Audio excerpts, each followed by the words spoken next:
Talking all things theatre and events. I'd want to play drums for Eminem at some point. I've also worked for artists such as Black Sabbath, Metallica, Drake. I cannot lie to you, I was on the floor and Luca Monaco himself actually walked past and he was probably about like 2 or 3 metres away from me. The Stage Is Yours podcast. Hello and welcome back to the Stage Is Yours podcast. I'm your host Carl Graham, joined as always by producer Dan, where we talk all things theatre and events. Our guest today has worked on some of the largest stadium and arena shows in the UK. He's a rigger and we'll get into exactly what that means in the podcast, along with what it takes to work on some of the biggest shows in the UK and a lot more besides that. The Stage Is Yours, Luca Monaco.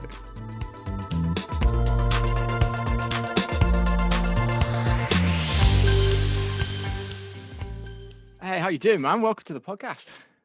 How's it going, man? Yeah, it's good. How's you? How's life treating you? All right, actually, yeah. Things are going okay. I mean, not really had any work since March properly, but had to jump on an agency for a little while, which I'm still on. But other than that, things are looking up, man. I'll let you know throughout the podcast what's going on. Sweet, man. So kind of give people a bit of kind of context to stuff. Obviously, on the pod today. So your job within theatre and events industry, it's a bit of a different one. It's a bit uncommon. Yeah, it's not the most common job to be dealing with, actually. I'm what's known as a rigger, an event rigger. So an event rigger or theatre rigger even as well would set up anything up in the roof for motor chains to hang off, let's say, or they could be doing some ground support or anything to that degree. Like we've got to tackle like some heavy weights sometimes, and we've got to figure out, say, if things are moving within that area, and making sure everything is safe for everybody to actually like walk under and obviously be secure. Yeah, absolutely. So for kind of a bit more context, you're there before anyone else. First one to arrive, last one to leave. Yeah, I mean, yeah. So like, it's in terms of that. So give a little bit of context. If you're on an arena, like there's a lot of stuff up in that roof to make sure each show can make it happen. So every show obviously has its own set of lights, sound, everything that hangs. So it's obviously got to have its own points. So you're there hours before, maybe even the day before, or yeah, not. Man. It's like you said, like lights, sound, like PA systems. Sometimes we get video walls. Sometimes there's a bit of automation. Sometimes we even have to fly people. And that's when our job gets a lot more serious than what it usually is. Don't get me wrong, the job's always serious, but if we're managing to fly people, then yeah, we've got to be getting it right first time. Absolutely. Like, so in terms of where you say you fit within the industry, obviously it's a bit of a unique one, but you kind of help everyone really, certainly within an arena and an events context. Yeah, so like I said before, I'll be the first one to arrive on the floor, on the arena floor or on the theatre floor, whatever. But it's like if I have to get my job correct straight away to be able to let everybody else do their job. Yeah, so we usually do markouts on the floor to obviously correspond with what we're doing up in the roof. And we've got to get those at bang on point, if you pardon the pun. Because if we don't get our job done right, then it'll have a knock-on effect for everybody else throughout that whole day. And then that can mean slowing down the process of setting up for that show or concert or event. And it just makes things prolonged, and we're basically not meeting targets of when we're supposed to be opening the doors up for shows or whatever. Yeah, absolutely. So obviously we all know there are massively tight deadlines and stuff with all these kind of things, especially in a kind of touring sense. You normally do that. So how long would you typically say get to kind of, or would you say it takes you, or how long do you get? So let's say we're doing a concert in an arena. Let's say, I don't know, Manchester or Sheffield Arena or anywhere like that across the country. I'm basically based nationwide. So what would first thing first will be sorting out looking at a plot, like a floor plan, making sure, okay, we've got to put tapes out to measure up where we've got to put these points and check them like once, twice, even 3 times, just to make sure we've got it right on the first go. And then from then on, we'll be laying things out on the floor. Bearing in mind, this is an arena type concert. It would be a bit similar with theatre, but after marking out on the floor, would be laying out kit that we want to use up in the roof. So setting all that up and making sure that it's fitted correctly for starters, making sure it's secure, and making sure that it's going to actually be taken up to the roof on our ropes in the right way. Because if we're pulling it up in the wrong sort of way, we're going to have to drop that back down. That's just going to waste time for us to go on to the next point and the next point, so on and so on. So yeah, it's a lot to think about when, even just on the floor. It's like when people say, like when I first started being a rigger, I'll be like, oh yeah, cool, I'll be getting to work in the roof and everything. But you know what? One of the main jobs that they ever taught me was to get to know the floor first.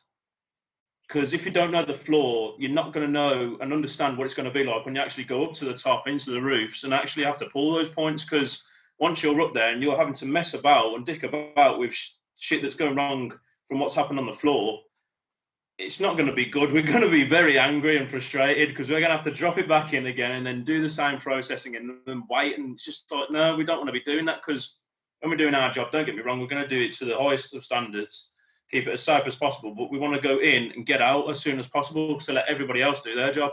Yeah, absolutely. And we both, I mean, I hate to say we've both been there, but we've both pulled a motor in and someone's going, now we've got to move it half a metre that way. And there's nothing worse than when you've pulled that 25 metre to 2-ton chain up and you've got it all there and you've just said it and they go, nah, it's in the wrong spot. And you just go, yeah, fine, grand. So, because like I said, when you're like 25, 30 meters up in the air, the last thing you want to have to do is spend any longer up there than you need to, because normally you're sweating and it's grit and it's knackering. Yeah. Yeah, man. So we're sweating that much that we're having to like really gasp for air sometimes. Like, don't get me wrong, it's totally circulated in there. There is like a lot of breathing space.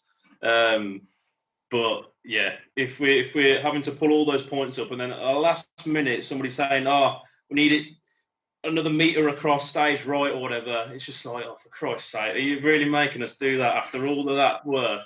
Can we not try and make it any easier on the floor first? A lot of the time it's the noise boys that really dick about. Don't get me wrong, with video, that has to be in the right place, because at the end of the day, if you've got a video wall, it's going to be in a straight line a lot of the time. Sometimes if it's curved, well, that'll be sorted when we're going through the points and we're having to put them, but video is making sure that we've got to get it straight lines. Sound we can get away with a little bit, but they're the ones that dick around the most. And lighting, a lot of the time, it's in straight lines, but sometimes we'll have those little ones that are just plotted here and there. But I suppose a lot of light stuff obviously are intelligent and can move, so there's a little bit of they can exactly. A lot of the time when we actually take in lighting bars or truss or whatever, like up to the roof, a lot of the time they're not going to have like your generic lights on, like your Par 64s or whatever.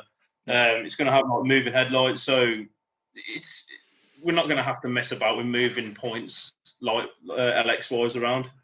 Yeah, I think it is one of those, and like I said, for you guys, you're in that slightly unique department really, where you have to work with all other departments. You don't really have a choice. You've got to work with the video guys, you've got to work with the sound guys, you've got to work with the lampies, and they all got slightly. Even working with the lorry drivers as well, man, because sometimes if the gig's not organised properly, we're going to get one lorry that's going to be arriving first, but it might not be exactly what we wanted.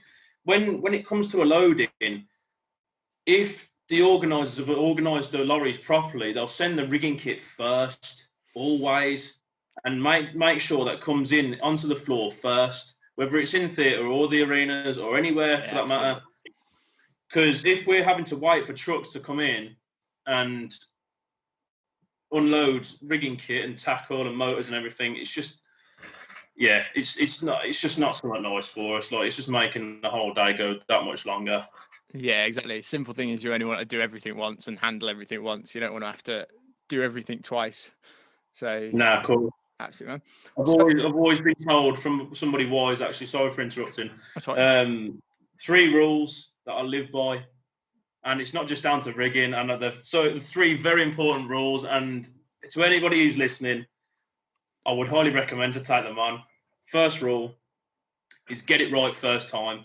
Don't get me wrong, you're going to have obviously a lot of practice to be able to get it right that first time, but that's just learning curves for you. Second rule, don't let anybody point that finger at you, because if they're pointing that finger at you, it means something is not going right your way.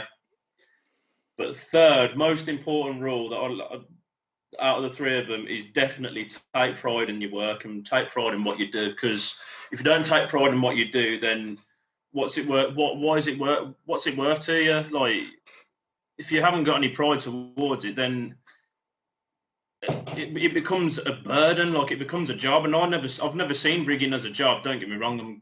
I'll be getting paid my my shit because I've got to make a living. But Exactly. that's the main reason why I do it is because I love it. Yeah, absolutely. But I think enjoying what you do and getting satisfaction out of it is massively important for any job, regardless of what you choose to do with your life. Like, I think if you can enjoy what you do as well, it makes a massive difference in what you ultimately produce and output. Obviously, becoming a rigger is not a very common job, and it's not one even within theatre. That there's not there's an awful lot more lampies and noise boys and everything like that than riggers. Yeah, that can call themselves riggers, but they're not. They're not really. I mean, no, don't get me wrong. They'll have a certain degree of knowledge, but I've trained in this specific area. So when it comes to hanging things in the roof or anywhere for that matter, for people like myself, my word will be the final one.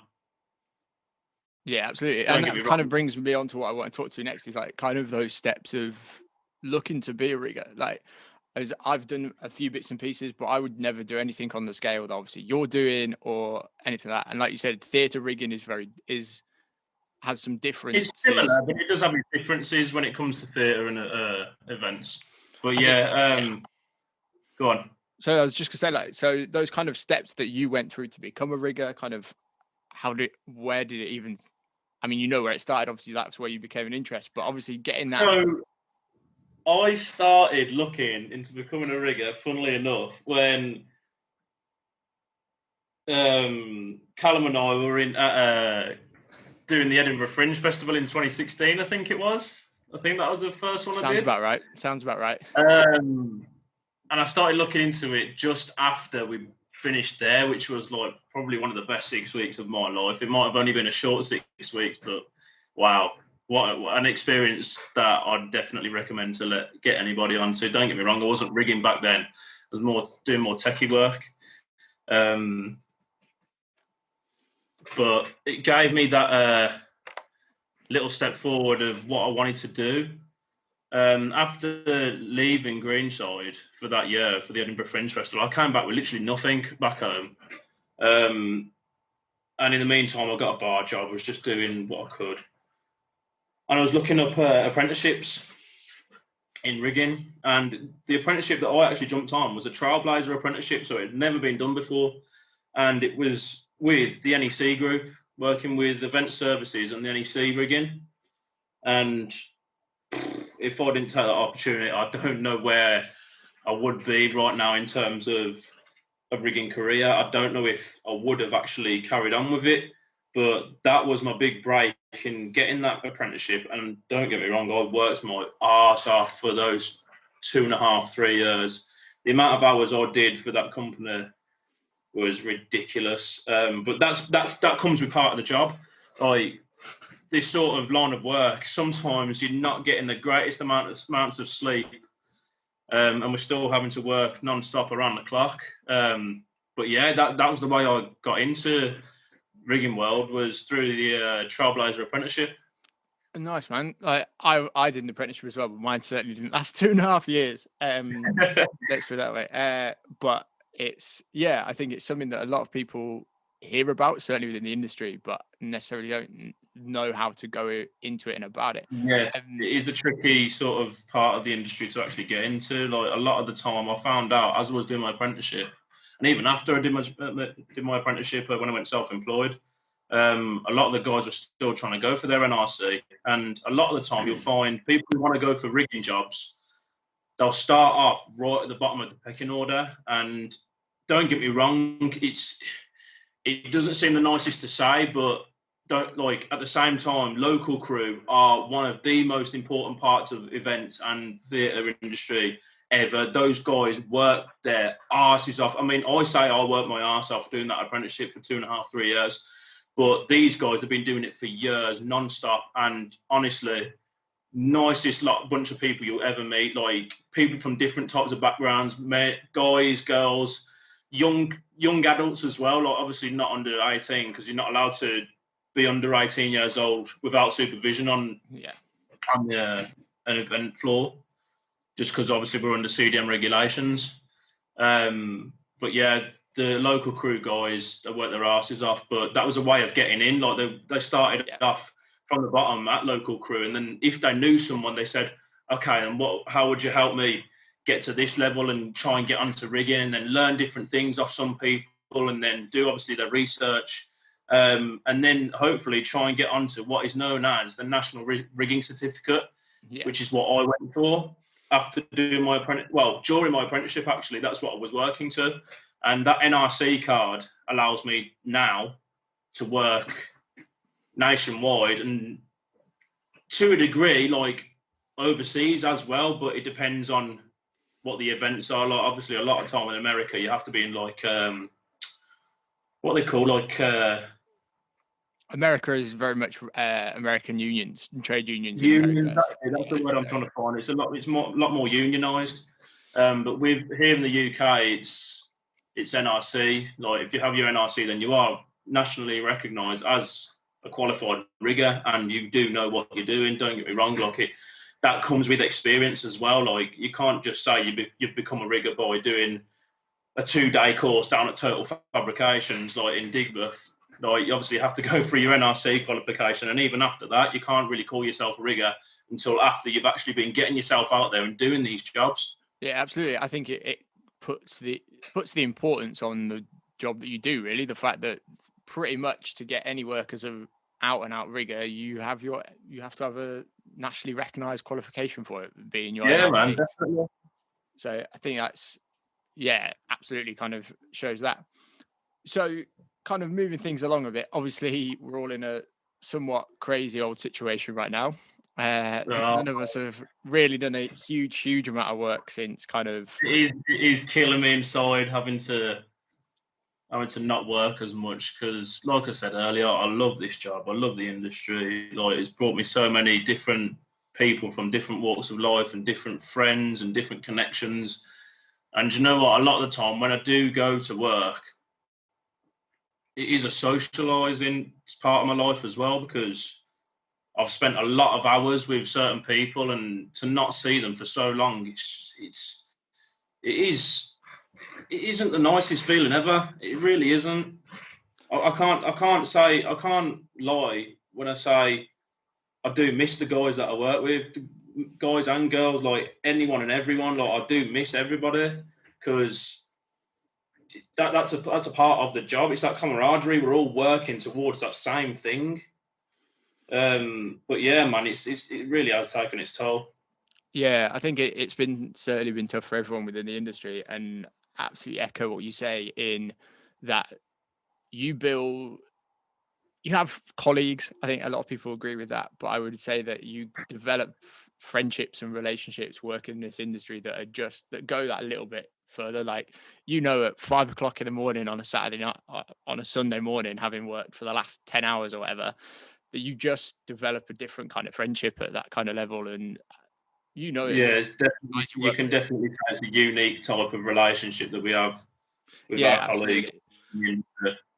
So it's absolutely, that's the case. And I think it's, I was out on tour when everything kicked off as well. And the guys that I was out with, like, it's tough and it's not easy at the moment, like I said, and no one quite knows when we might be back.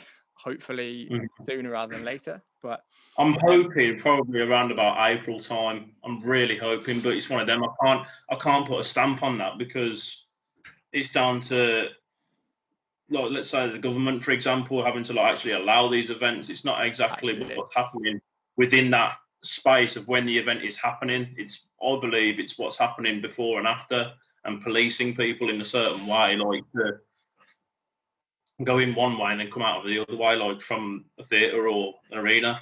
I'd say an arena is slightly, you have more chance in an arena doing that than say, because obviously with a theatre being traditionally a much older building, it's not designed to kind of make people move around in the easiest way. Yeah. So it's a little bit tricky, but absolutely, I think we're all massively keen to get back to it, really. And I think it's absolutely, I think it'll be interesting to see where the future of things are. But like I said, it's for you, like I said, being a rigger as well, you can turn your hand to lots of other parts of the industry.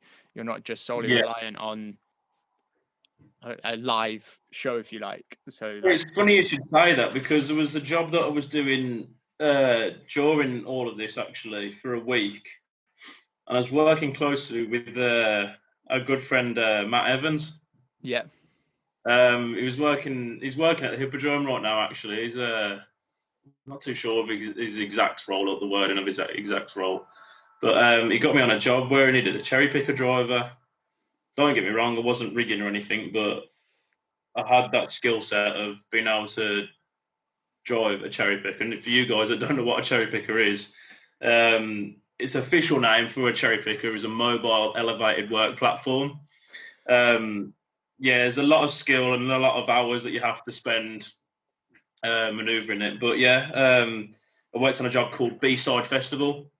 And whoever's listening to this podcast, if you are in or around Birmingham, if you take a look at the side of the Hippodrome building down Thorpe Street, I was a cherry picker driver that helped assist the graffiti artist that actually did that brilliant design. Honestly, it's quite a big graffiti piece, and I'm very proud of being able to do that.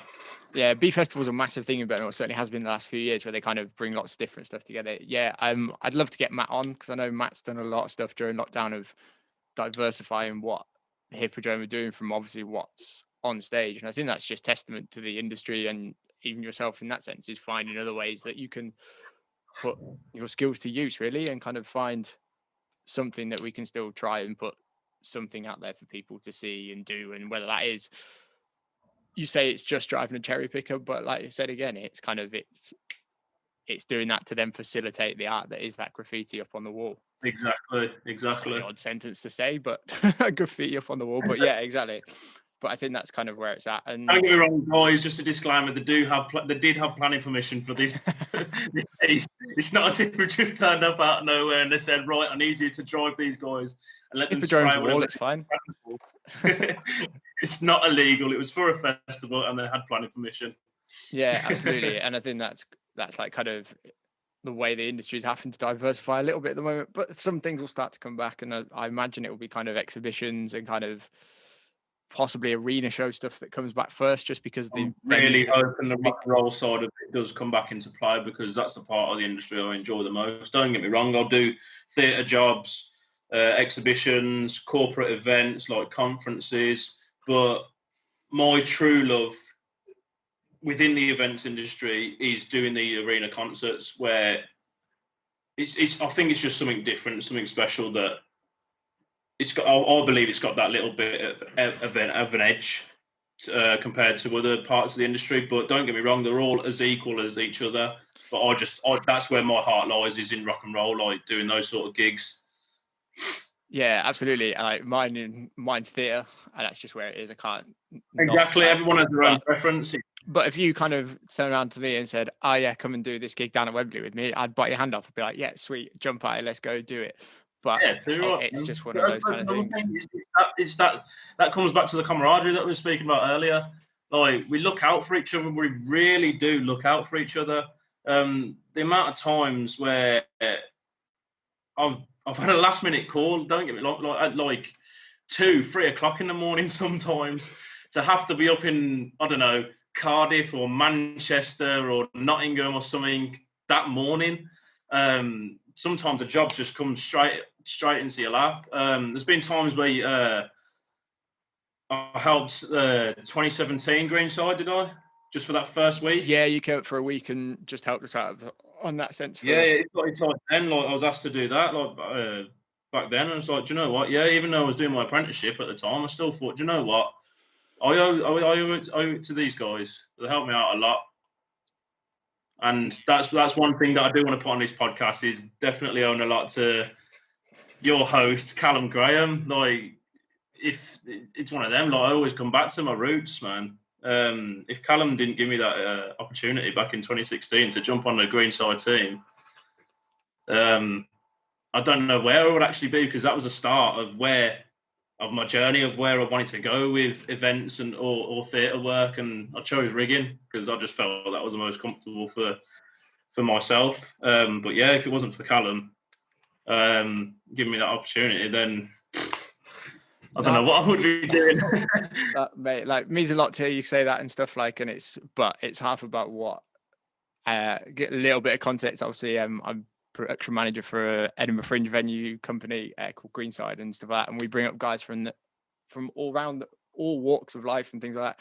because we know you're going to get a chance to experience lots of different sides of the industry and stuff like that. And the whole point of what I wanted to achieve from Greenside is see people go on from there and go on and out into the big wide world of the industry and do that. And you're absolutely, and yeah, like I said, and it means a lot to hear you say it. Like I said, it's absolutely what I've aimed to achieve with it over the years. Like, I'm 7-8 years into working at Greenside now, and like I said, it's great to see these kind of things going on and people going on from where they are and really kind of working in different bits from throughout the industry in different places. Like, it's great to see, and gives me like a massive amount of satisfaction, like, and it makes it so much more worthwhile seeing that people take the opportunity and go on with it and really make something out of it. And it's great to see. So yeah, definitely, man, appreciate that a lot. So give yourself a pat on the back, Callum. Mate, like I said, I give you the opportunity, but you've, like I said, it's testament to yourself as well that you've got a kind of, it's not all put in your lap. Like I said, I've not got the connections to make your rigging work happen, and so yeah, but that works backwards and forwards, really, doesn't it? Like, you never know, if you wanted to get into the arena side of the industry a bit more, like, I could be your link to somebody else. It's like you said, it's that whole kind of network of the industry is massive and plays a huge role and stuff like that from there. I know, I'm pretty sure I listened to a podcast that you released with Dan Doyle. Yeah. And he made a very good point of being able to network and have your network of people and getting to know different people and what they do and see if you can use them to your advantage. Yeah, absolutely. It's kind of, you never know. Like I said, you never know. I was mentioned in that there's the kind of rumor mill of of how the Stone Roses were signed. Whether it's true or not, I don't know. But I've heard it a few different places that they were signed to a record label at a concert that had 3 people in the audience, and one of those people happened to be a record producer who signed them. But they played the gig and did their job as if it was playing to Wembley Stadium in its fall, and it kind of, so you never know. You never know who's around at the time. But that kind of brings us on to what I want to talk about. Let's talk about some of the stuff you have worked on. Let's lighten the mood from the Corona chat, because let's face it, everyone spent far too long talking about that and we all just want it to be over. So let's just, like I said, you've worked all over you mentioned you're nationwide in that sense. So, like, let's just list off a few of the places you've worked or what shows you've worked on. I can definitely say the furthest I've worked was over in Dublin. A couple of times last year. I know, actually, once last year and then once this year. The first time was at a theatre taking Circus 1903, which actually was in the Hippodrome just before. They went over to Dublin and we set up there. And then the second time was for some sort of health organisation conference in January. And I'm very glad to say that I stayed at the Intercontinental Dublin, which that hotel was just like, wow. Perks of the jobs. All is paid. Like, it was one of the best experiences ever. And I even got to go to the Guinness factory in my spare time. But yeah, another one was Lytham St Anne's up just above Blackpool, and that was for I can't remember exactly what festival it was. I think it was Lytham St Anne Festival, or something like that. But yeah, I work up and down the country in Manchester, Nottingham, Sheffield. I've done a couple of gigs in Liverpool. One of them with Dermot, actually, who we both know, Dermot Finnegan. Shout out to you. Cardiff and London. It's mainly those sort of areas. But funnily enough, I'm actually going down to New Haven Sunday night. And this will be the furthest I've travelled now. I'm going to New Haven Friday night to catch a ferry over to France. So I'll be working in France next week to build a climbing wall, which will be pretty cool. I'm definitely looking forward to that. So that'll be the furthest I'll be working. Don't get me wrong, it's not happened yet as of when we're recording this podcast. But by the time the podcast has gone out, I'm pretty sure I would have probably done the job, packed up, and actually came back home. But yeah, man, I've worked across the country, and it's the amount of hours that I've worked and drove and everything. Do you know what? It's definitely all been worth it, just to make sure that the people who are actually punters at these gigs, theatre shows, and everything like that, I get satisfaction from them, getting satisfaction from experiencing the artist or the show that's going on, because it takes your everyday person out of their normal life and it just gives them a break to forget absolutely everything. Like things might not be going well at home or work for certain individuals, but when they go to that concert or that theatre, everything, and I mean everything, just gets taken away and you can relax. And do you know what? I can definitely say that when they come out of that event or theatre show or anything that they've been in, they seem like they're different people, man. They're so much happier. And this is why our industry is so important to just the general public, not just to ourselves, like to the general public and everyone who wants to indulge in watching a show. Like it's really important having that break time to let your mind reset. Yeah, I think if anything, the kind of lockdown and everything has hopefully made people realise just quite how much they kind of enjoy it, and that it's not just kind of a luxury. It is something that really is essential. I believe it is essential. It's not a luxury. It is essential. Don't get me wrong. Ticket prices might be a bit too much for certain individuals, but I'm pretty sure there's some sort of charities that help out certain people that can't afford or for whatever reason can't go to a show, but they'll try and fund it for them in some way. But yeah, I definitely believe it is an essential part of everybody's life, is making sure that they know their artists and where they come from and their culture and how they make them feel. Like it just adds that bit of, how can I explain it? It just adds a bit of spark to their life, basically. Yeah, I think it's just something different. I think it's something that you can go to a theatre, an arena, and see a show, and it's something that is you're not going to see in your everyday life. And I think it's something, and certainly I speak from a theatre thing, it's very much creating a world that you can believe is there in front of you. A little bit different than a gig because it's a bit different, but it's absolutely trying to create that and give someone absolutely, like you said, chance to escape from whatever else is going on in their life, which right now is kind of is doing that, and just being in a crowd of people for some people is what it's all about. I think, like Dan said on a previous podcast, being in that environment with people who are there to see the same thing as you, singing that same song or whatever. It's absolutely, it just makes it even better, man. It makes it even better. And absolutely, like you said, like when you're stood there waiting for an arena to clear or a theatre to clear and stuff like that, and you can hear the buzz and the chatter of the people, I think that's, for a lot of us within the industry, like a massive kind of satisfaction thing going, Some of them are even still singing as they're walking out of the doors, man. It's a brilliant feeling just to hear things like that. And even when we're backstage and everyone's singing their song, and just to hear the encore, like everyone's shouting the artist's name, come on, we want one more. And they go out and absolutely smash it. It just everything about it just makes it feel that much more wholesome. Yeah, absolutely. So come on, let's name some of the biggest artists that you've been or that you've worked Oh! worked with? I say worked with, don't but I want say to been talk involved about with. it. This is where I'm starting to go like sink into my shell because I feel as if like I'm being cocky about it, but I'm really not. So I've worked on big events like Horse of the Year and Crufts.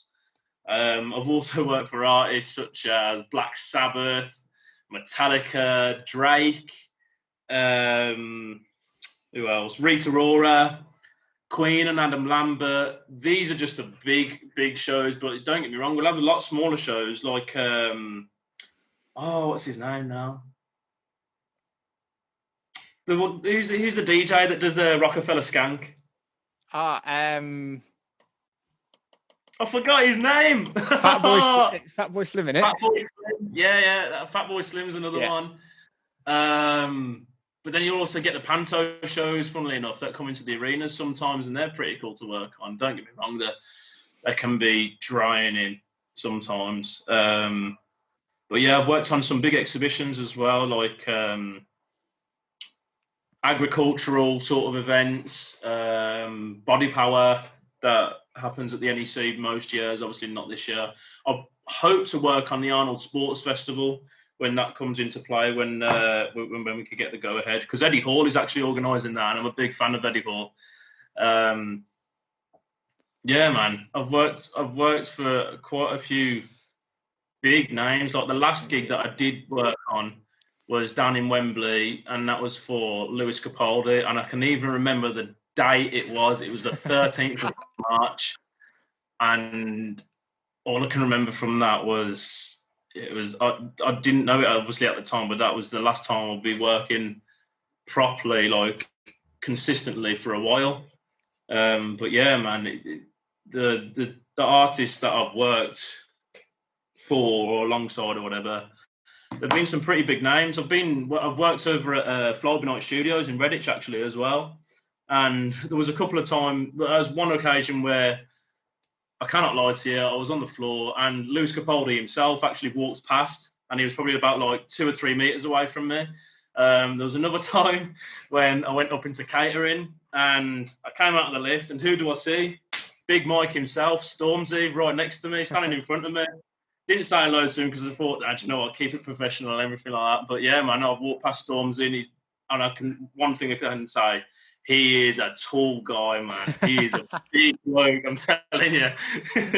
But probably one of the most humbling guys that you'll ever meet. I mean, I didn't get the chance to chat to him, but yeah, man. Mate, it's one of those, like, I love the fact, like, you just listing those off there where you've worked and stuff. Like, I think it gives everyone an idea of just like quite how varied like working in our industry is, and I think it's part of what I love about it is touring around that, who you get to meet, who you get to see, like, and yeah, you do. You say that, I feel exactly the same when you start dropping names and stuff of people that you've met, that you've worked with, that you've been involved with, and you're just like, but it's then when you sit and you look back at it, you go, that's a little bit crazy, to be honest. Yeah, I can definitely say not your average. Well, at the moment, yeah, your average 22-year-old cannot say that they've worked for these artists and alongside these artists, supporting them, and sometimes being in like such a close proximity to them. Like, not your everyday 22-year-old can definitely say that, and that's why I feel that much more privileged and fortunate that I've found something that I've stuck with and wanted to do for so long. It's just made it that much more better for me in my own experience. Yeah, absolutely. I think that's kind of testament to yourself, like I said, to be at 22 and to be able to list off what you just have is pretty nuts, to be fair, mate. So, and like I said, you've still got. I'm not bragging about it. That's just the thing. Exactly. It's not. No, it's like, I'm really not being cocky about it, because don't get me wrong, like, there's certain artists that I might want to work for in the future, but a lot of the time I've started to realise lately it's not actually the artist, especially, that you want to work for. It's certain companies that you want to work for, and there'll be certain ones that I do want to hopefully get onto, and obviously dreams and aspirations that I want to definitely like tick off the bucket list and say, yes, I've definitely done that, even if it might not have been on the biggest scale. I want to be able to say, yes, that's what I've achieved and that's what I've been able to do in my life. Yeah, I think for a lot of people in our industry, actually, there ends up being a lot of, you almost put like certain events, theaters, and certain destinations that you want to work at rather than necessarily people, because things chop and change so regularly. Yes, okay, every now and then you'll get one like really iconic person. You're like, I need to work or be involved with something with them. But actually, I think when you're first starting out, you go, actually, yeah, I want to tick off West End, Broadway. I want to tick off Wembley. I want to tick off this. And that's kind of where you're like, okay, yeah, I can say I've done this, this, this, and this. And I think that's what it's about for most people more than say who you work with. It's kind of where you work and things like that kind of carry a little and bit more. what level you're working at as well. Yeah, exactly. And I think everyone's been there, like you said, and actually sometimes it's quite nice to drop down to something a little bit smaller if you want after that. Definitely. Like I said before, there's a lot of smaller gigs that are happening, like the Panto gigs within the arena, but there's a lot of Asian gigs as well, actually. They were a bit trickier to work on just for the simple fact that there were smaller shows, and a lot of the time the smaller shows, they're the ones that have to chop and change certain things, because the bigger shows, when they're out on tour, they do not want to be pissing about and changing a lot of things. Don't get me wrong, they'll have to change things for venue specifications, but when it's a big tour going out, they don't want to be changing much if they can help it. But a lot of the time the smaller gigs would be trickier to work on. But again, it does bring you back down to earth and make you think, okay, it's not always about the size of the gig. Like that's just something that you can say, you can sort of like brag about in a way. But the ones that are smaller, you'll have a lot more to do, and that's when you'll start developing your skills a lot more, actually. Yeah, absolutely. I think some of the smaller gigs, like I said, you just come up with unique challenges because they end up doing things that, because they've either got a slightly different set of constraints budget wise or what they can afford to do and not. So you have to come up with some creative solutions. So it's always quite nice sometimes to have that kind of, okay, it's not just, this is here, we've done this 100 times elsewhere, let's do it again. Which, don't get me wrong, is quite nice sometimes when you rock up to a theatre and it's just, or a venue and it just goes and it just works. That's always quite nice. But that's how I see that a lot of us that are in this sort of industry, we can be a lot more overqualified because we do have to do these things where we're having to go out. Don't get me wrong, it's not so much exactly going out of our way because it is part of our job. But like I said, I can't just call myself just a rigger, or yourself. You can't just sometimes you can't just call yourself a lamper or stage manager or production manager or whatever. Like, you do sometimes have to go over different roles and actually be able to be a lot more diverse with how you deal with people for starters, and how you're actually tackling jobs, because you never know what these events are going to throw at you sometimes. Like we have these opportunities where something should arise that we don't exactly want to happen, and then we have to rectify that. Yeah, absolutely. And I think at the end of the day, when I look at it, I go, actually, the just pure variety within the industry as a whole is part of what makes me keep working in it and keep doing different bits, and that you work with a huge variety of different people, different types of shows, people from all over the world. And I've worked with a lot of people from different walks of life. I've worked with people from America, Germany, Italy, even some people from Brazil. It's just being able to meet those different types of people in different walks of life. It's just so humbling when you're actually able to speak to them and speak about different experiences, and how there's cultural differences and, I don't know, language differences. I don't know, there might be certain types of words in America that might mean something else in English. Yeah, absolutely. I think it's as you said, that language thing can be very difficult, but I think it always amazes me at times that regardless of where people come from across the world or whatever, you come together for a show and you find a way to make it work, regardless of that language barrier or cultural differences or whatever. Still coming back to join each other to achieve that one thing. It's that camaraderie that I love about it. Yeah, it's grand. It really is something that's certainly from our industry is something that I've kind of massively found, and it is great, and I can't fault it for that. It can be difficult at times, but we work around it as good as possible. Yeah, it can be a little bit frustrating when you just kind of, certainly from a language barrier point of view, if things are just a little bit misunderstood, or because that happens, it's the nature of it, especially if the languages are very different in the way things are translated and stuff like that. So it's a little bit of a challenge, but I think at the end of the day, we all enjoy that challenge of trying to make it come around. And at the end of the day, it all happens and the show goes up. The show must go on. Elias, the show must go on. In the words of Celine Dion, the show must go on. And Queen, for that matter. And Queen, exactly.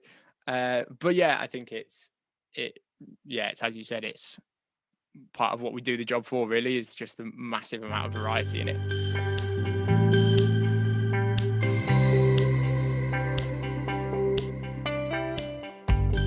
So, grand man. Well, let's move on to our what I'm calling our wrap-up section, or our outros. So we're asking every single person the same set of questions, and just to see what you come up with. They're nothing special, they're just a little bit random, but these are the trickiest questions ever. You sent me over sent you them beforehand. I thought, I was like, I don't know. I did wonder, I was like, should I just literally surprise people with them? But then I was, as you said, they can be a little bit tricky. So I was like, rather than have suddenly catch everyone out, we'll give you a little bit of a heads up.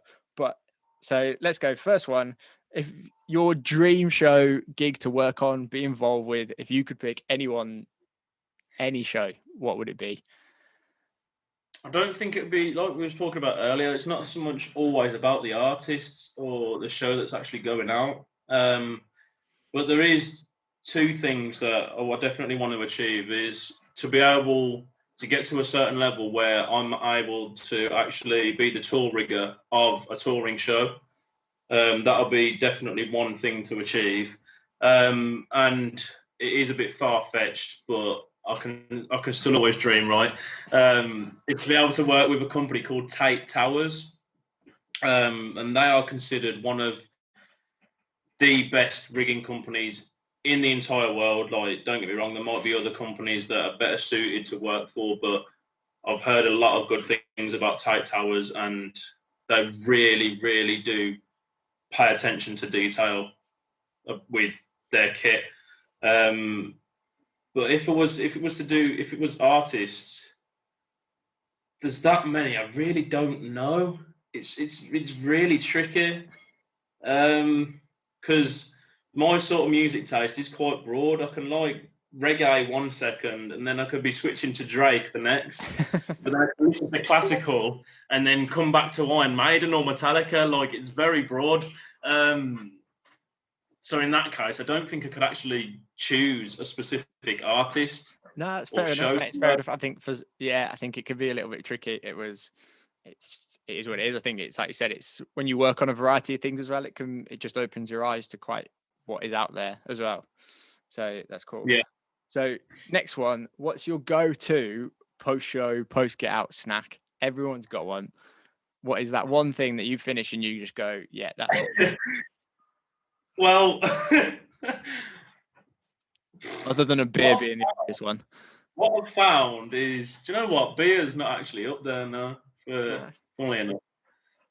Because what I've found is, like, from most gigs, when I'm finishing up, as soon as we've finished, we're all cracking on, driving home.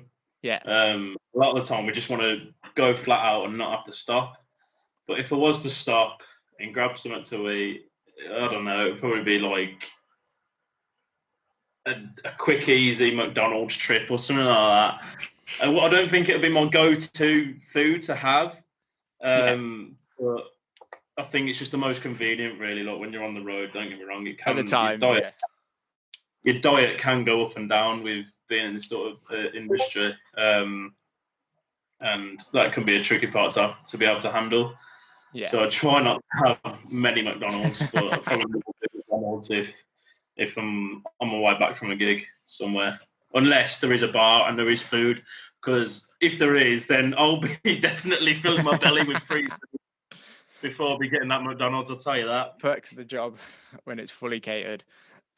Grand. And that, like, last thing, just to kind of wrap it all up, and it's trying to end on a very positive note, especially at the moment, is if there's one piece of advice that or one thing that you know now that you wish you knew starting out, what would that be? Oh, Or if you could give one piece of advice to someone starting out now, what would it I be? think it would be those 3 rules that I touched on earlier. Obviously, getting it right first time, don't let anyone point the finger, and take pride in your work. But if there was any other sort of advice that I could give is, if an opportunity was to arise for you, take it.